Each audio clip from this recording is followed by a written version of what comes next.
موږ د قرآن عظیم شان حق په دې سره نسو ادا کولای چې موږ د یوې دیني مدرسې افتتاح وکړو او صرف په عبادات کې لوستل کیږي او د دنیا له نورو ټولو تجربیاتو څخه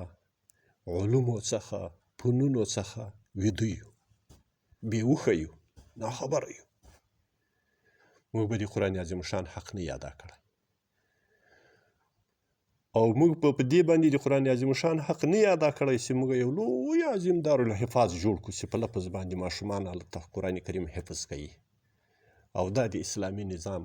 او د شهداو د استشهادیانو د مجاهدینو د قربانیو محصول فقط همدغه وبولو صحیح ده دا یو عظیمه برخه ده د هغو د محصولاتو خو دا د دغه نظام د بقا دپاره د دغه نظام د پایښت دپاره د دغه نظام د پیشرفت دپاره د دغه نظام د ترقي دپاره چې کومو امورو ته ضرورت ده کومو شیانو ته ضرورت ده هغه تعقل باید وکړو او د هغو حفاظت باید وکړو په هغو باندې منګولې ولګوو هغه راټینګ کړو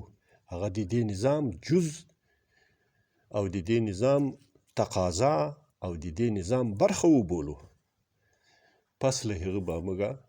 بیا دا نظام ساتلی نو موږ چې په دې تېرو سوو کلونو باندې له سیاسي اسلام څخه محروم وو له اسلامي نظام څخه محروم وو له اسلامي حکومت څخه محروم وو خو د موږ دغه ویده ژوند ده که نه دغه د موږ ویده فکر ده چې موږ داسې ویده یو چې موږ ته ساینس کفر ښکارېږي العیاذ بالله موږ ته اقتصاد و معاملات کفر ښکارېږي هلته په هدایو کې وایو 2 جزه د هدایې ټول معاملات دي ټول اقتصاد ده متن د اقتصاد ده خو موږ ته دا یو عبث ښکارېږي ورونو د ما په زړه کې ډېر دردونه دي خو په دې ځای باندې دا خبره دلته د سره فیصله کوم او خلاصه کوم یې د نصاب په باره کې ډېر کوشش وکړو د اساسي قانون په باره کې د خپلې خطې دپاره کوشش وکړو د یوې مقتدرې اسلامي شورا دپاره باید کوشش وکړو چې په دې موضوعاتو باندې به هم زه انشاءالله العزیز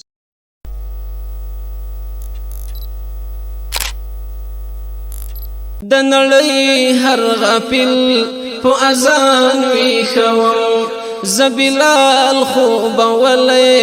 جهان ویښوم زه بلال خو به ولې جهان ویښوم